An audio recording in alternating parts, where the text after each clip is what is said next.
समस्त बच्चों को हमारे यूट्यूब चैनल पर आज सब लोगों को हार्दिक दिल से बधाई, शुभ आशीर्वचन। और आज की इस वीडियो में हम आपको बहुत ही सरल तरीके से टेंस के बारे में थोड़ा सा जानकारी देने जा रहे हैं। और यदि आप हमारे यूट्यूब चैनल पर नए हो तो चैनल को तुरंत सब्सक्राइब कर लीजिए, क्योंकि बहुत अच्छे वीडियो हमारे यूट्यूब चैनल पर अपलोड डेली होती रहती हैं।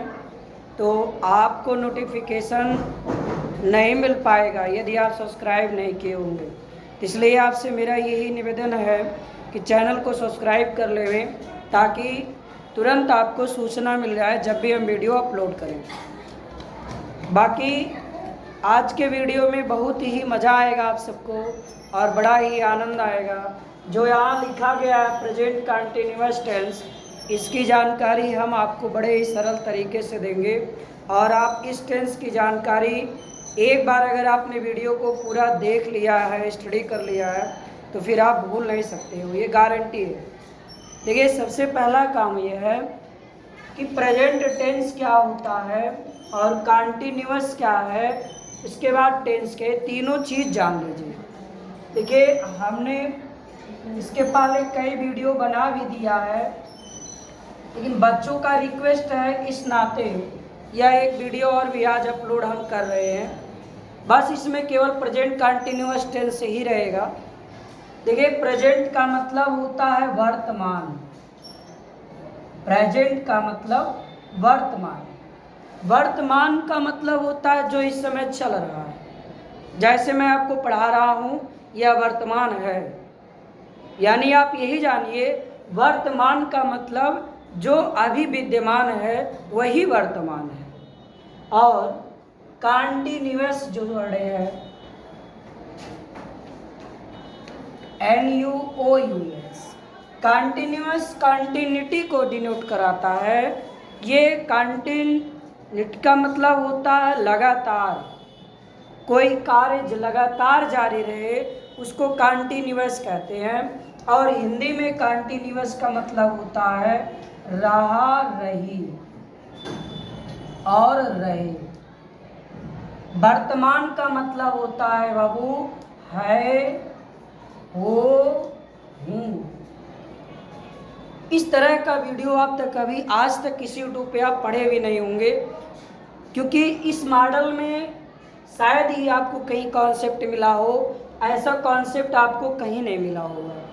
या मैंने अपने बच्चों के लिए सरल से सरल भाषा में पढ़ाने का एक तरीका अपनाया है। तो आप सबसे यही आग्रह है, इसको देखें और वीडियो को शेयर भी करिए।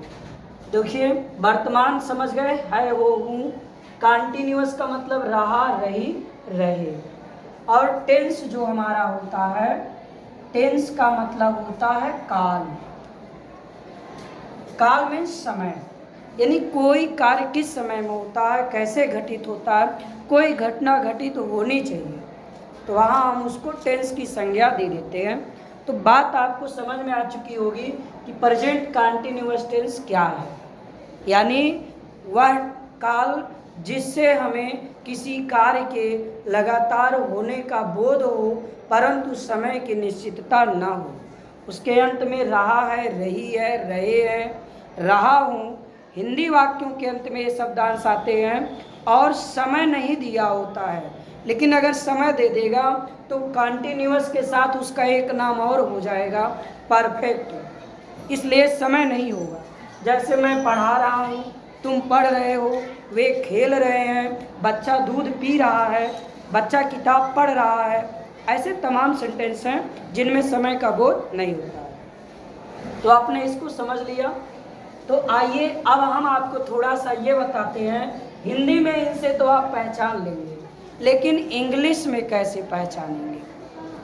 वो इंग्लिश की पहचान है is, am, are. Is, am, are याद रखना है। इज, एम, आर को प्रेजेंट कहते हैं। इज, एम, आर को प्रेजेंट कहते हैं। है, हो, हूँ को प्रेजेंट कहते हैं हिंदी में। ध्यान में होगा। कंटिन्यूअस रहा, रही, रहे। इंग्लिश में बाबू ING, अगर वर्ब में आईएनजी नजर आ रहा है तो यह कॉन्टिन्यूअस है। ध्यान से समझ लीजिए, समझ में आ रहा है? यह चीज आपके ध्यान में होगा, कॉन्टिन्यूअस। ऐसी चीजें ध्यान से समझिए। चलिए, रहा रही तो कॉन्टिन्यूअस की पहचान समझ गए ना कि आईएनजी होना चाहिए। जैसे मैं एक सेंटेंस राइट करता हूं, you are reading a book. अब आपसे मैं अगर पूछूं कि यह कौन सा टेंस है तो आप पहचान सकते हैं। रीजन हमने आपको बता दिया। देखिए, आईएनजी किसकी पहचान है? कॉन्टिन्यूअस की। आर किसकी पहचान है? प्रेजेंट की। इससे हमको मिल गया कॉन्टिन्यूअस और इससे मिल गया प्रेजेंट। तो सेंटेंस हो गया प्रेजेंट कॉन्टिन्यूअस। कोई भी सेंटेंस जो हम बता रहे हैं, अगर आप इसको ध्यान में रखते हैं तो आप कभी नहीं भूलेंगे। तो आज आपकी पहचान हम प्रेजेंट कॉन्टिन्यूअस टेंस से ही कराते हैं। तो इंग्लिश सेंटेंस अगर राइट किया गया है तो आप समझ सकते हैं कि यह किस टेंस का वाक्य है। जैसे यहाँ लिख दिया जाए, द टीचर is teaching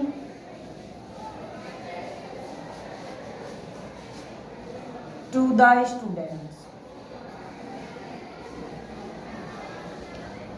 ऐसे में आपसे पूछा जाए यह कौन सा टेंस है तो आप इसे बड़े ध्यान से देखेंगे कि सर ने तो बताया है आईएनजी कॉन्टिन्यूअस होता है, तो यहाँ पर आईएनजी आ चुका है तो ये कॉन्टिन्यूअस हो गया।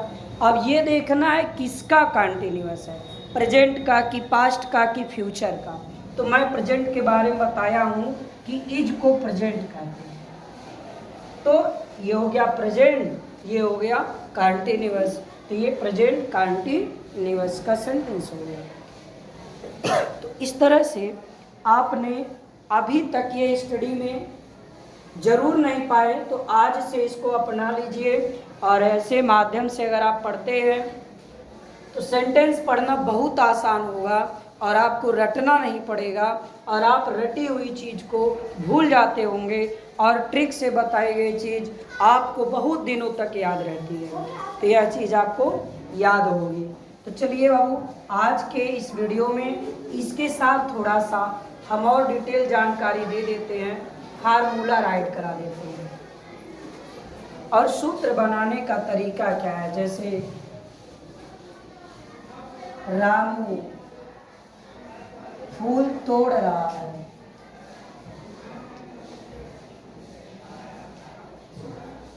ऐसा सेंटेंस राइट किया गया है। तो इसको आप अगर देखना चाहते हैं कैसे इसका ट्रांसलेशन किया जाए तो बहुत आसान है। सबसे पहला काम, फर्स्ट देखिए रामू है और ये इस वाक्य को करने वाला है, इस वाक्य का कर्ता धर्ता है, तो इसलिए इसका नाम सब्जेक्ट होता है। क्या इसको कहते हैं? सब्जेक्ट। और कौन सा कार्य हो रहा? तोड़ने का। तो तोड़ने का कार्य जो हो रहा है ये वर्ब है। और क्या तोड़ा जा रहा है? वह ऑब्जेक्ट है जो हमारा फूल या दिया है कि फूल तोड़ा जा रहा है, ये ऑब्जेक्ट। बात समझ में आ चुकी होगी। तो सब्जेक्ट आप समझ गए क्या होता है, वर्ब क्या होता है और ऑब्जेक्ट क्या होता है। ध्यान देना है बाबू, वर्ब से सटा हुआ ऑब्जेक्ट हमेशा रहेगा। ध्यान रहे कि वर्ब से ऑब्जेक्ट हमेशा सटा रहता है। हिंदी में उसके पहले होगा, इंग्लिश में वर्ब के बाद होगा। जैसे यहाँ देखिए तोड़ना शब्द, तो यहाँ ऑब्जेक्ट है, इसके पास इंग्लिश बनाइए तो यहाँ रामू की इंग्लिश क्या होगी? RAM। रामू तोड़ रहा है, हम लोग अनबारी रस बनाते हैं। रामू है तोड़ रहा, कैसे बनाओगे? रामू है तोड़ रहा। आप अगर ये याद रखेंगे तो अनुवाद की गलती कभी नहीं होगी। रामू है कि इंग्लिश इज, दुनिया जानती है। रामू है तोड़ रहा, तोड़ने की इंग्लिश ब्रिक होता है, लेकिन फूल तोड़ना, कोमल वस्तु तोड़ने के लिए प्लक लगेगा। यहाँ लिखेंगे PLUCK। और मैंने बताया रहा की इंग्लिश ING, तो यहाँ क्या लिखोगे? ING। रामू इज प्लकिंग क्या? फूल, द फ्लावर्स। समझ में आ रहा होगा? बहुत ही सरल है टेंस को पढ़ना। और आप हमारे YouTube चैनल पर इस टेंस की या पास्ट टेंस की, अन्य टेंस की बहुत सारी वीडियोज हैं, बट इस तरह का मेथड हमने उसमें नहीं बताया है। और इस तरह का मेथड आप जान करके बड़ा खुश होंगे। हमें आपके कमेंट की ज़रूरत है, कमेंट दीजिए और क्या अच्छा लग रहा है, कैसा मेरा टीचिंग का मेथड है। कमेंट ज़रूर करेंगे तो मनोबल बढ़ेगा और हम आपको और मेहनत से पढ़ाएंगे और अच्छा सा रूल देंगे आपको। तो मेरा मुख्य उद्देश्य है मैं यहाँ न रहूँ और आप घर बैठ कर के भी स्टडी कर सकें। YouTube चैनल आप घर चलाइए, घर बैठ के पढ़िए, मेहनत करिए, ऑफलाइन ऑनलाइन जैसे भी हो।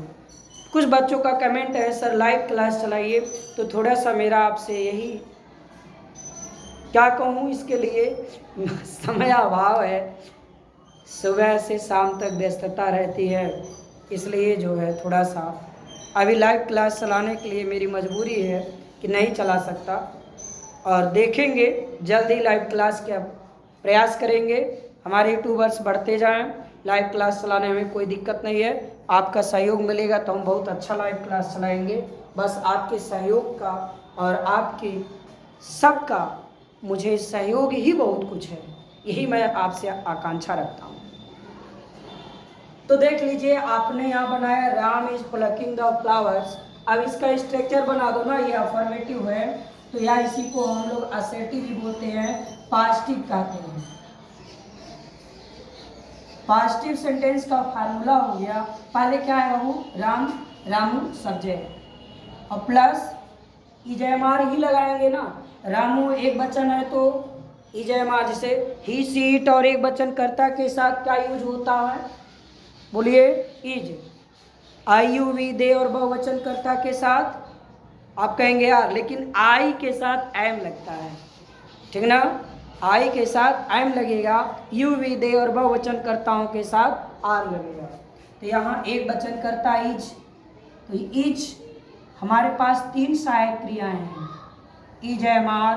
इसके बाद हम लोग मेन वर्ब में ING ऐड करते हैं और उसके बाद ऑब्जेक्ट रखते हैं, फिर अदर वर्ड आते रहते हैं। ये स्ट्रक्चर है assertive sentence, positive sentence, affirmative कह लीजिए। नेगेटिव नॉट रहेगा, जैसे रामू फूल नहीं तोड़ रहा है, Ramu is not plucking the flower.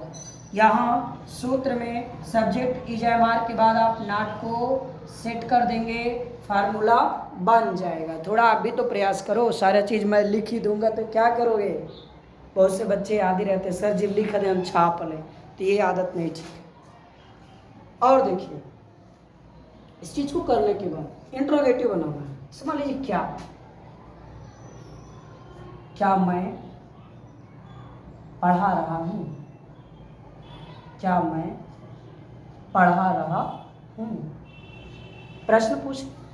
जब भी सेंटेंस क्या से शुरू हो, एक बात याद रखो, कुछ तो चीज़ें ध्यान रखनी होंगी। अगर आपने एक टेंस का अगर प्रेजेंट कंटिन्यूस पढ़ लिया ना, तो फिर पास्ट फ्यूचर जीरो हो गया, आप उसमें हीरो बन जाओगे, हाँ, महान। देखो, क्या मैं पढ़ा रहा हूँ, तो क्या जब भी सेंटेंस क्या से शुरू हो तो इसकी कोई इंग्लिश वाट वोट नहीं होती है। इजयमार सहायक क्रिया, इसकी सेंटेंस की सहायक क्रिया। अगर ये इजयमार अगर प्रेजेंट है तो इजयमार, पास्ट कंटिन्यूस है तो वाज वेयर, फ्यूचर है तो विल शैल, बी तो बीच में जाएगा। चलिए, तो क्या की इंग्लिश सहायक क्रिया से। आई के साथ क्या लगाओगे, एम, तो एम को यहाँ राइट कर दोगे। बाबू एम दो काम कर रहा है, एक यहाँ भी है यहाँ भी। होता है ना कभी कभी कोई आदमी होता है ना, वो दो काम करता है, दो दो चीज़ें डील करता है, सुनना है ना, ये चीज़ ध्यान देना है। जैसे विद्यालय के प्रिंसिपल, अध्यापक नहीं है तो पढ़ाते भी हैं, प्रिंसिपल भी है, दोनों काम। कोई आ गया तो वह भी कर देखेंगे, टीचर नहीं है तो उस दिन पढ़ाएंगे भी, दो काम। एग्जाम्पल के लिए और भी आप जानते हैं, आप सब समझदार हैं। तो एम हो गया, आई सब्जेक्ट आ जाएगा, वर्ब टीच, आईएनजी जोड़ना ही है क्योंकि रहा आया है। एम आई टीचिंग, ऑब्जेक्ट है ये नहीं है, क्या पढ़ा रहा हूँ पता नहीं है, तो हो गया एम आई टीचिंग, क्या मैं पढ़ा रहा हूँ। तो इस तरह से आप और बना सकते हो, क्या मैं पढ़ रहा हूँ, क्या तुम घूम रहे हो, क्या वह प्रश्न पूछ रहा है, क्या वह घर जा रही है, क्या तुम खाना खा रहे हो, क्या मैं पाठ याद कर रहा हूँ, क्या अध्यापक बच्चों को बुला रहे हैं, क्या हम मिठाइयाँ बांट रहे हैं, क्या वे मिठाइयाँ खा रहे हैं, क्या तुम पत्र लिख रहे हो, तमाम सेंटेंस कोई बनाइए। तो इस तरह से तो स्ट्रक्चर बन जाएगा।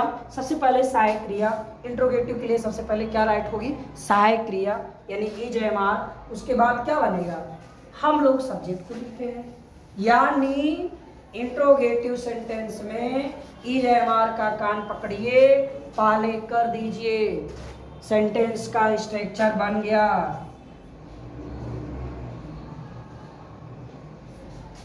इज एम आर सब्जेक्ट, उसके बाद वर्ब में आईएनजी, ऑब्जेक्ट, फिर अदर वर्ब। ऐसा आप पढ़ चुके हैं। अगर यही नेगेटिव होगा तो सब्जेक्ट के बाद नॉट लगेगा, और अगर यह इस टाइप का है जैसे वे क्या कर रहे हैं, वे क्या कर रहे हैं, इसका ट्रांसलेशन करना है। इसका ट्रांसलेशन करने के लिए अब क्या शब्द बीच में आया है तो इसकी इंग्लिश पहले बनाएंगे। पूरा स्ट्रक्चर यही रहेगा, याद रखना, ये पूरा स्ट्रक्चर रहेगा, बस क्या की इंग्लिश इसके पहले लगा देना है, अर्थात क्वेश्चन वर्ड की इंग्लिश पहले लगा देना। क्वेश्चन वर्ड, इसमें देखिए क्वेश्चन वर्ड क्या है, क्या, हम पूरा मॉडल यही सेट करेंगे। इज एम आर यानी सहायक क्रिया, फिर सब्जेक्ट। तो सहायक क्रिया क्या है, वे के लिए आर लगेगा क्योंकि बहुवचन है, तो आर, दे। इसके बाद देखिए वह सब्जेक्ट के बाद क्या है, वर्ब में आईएनजी, करना की इंग्लिश डू, आईएनजी ऐड कर देंगे।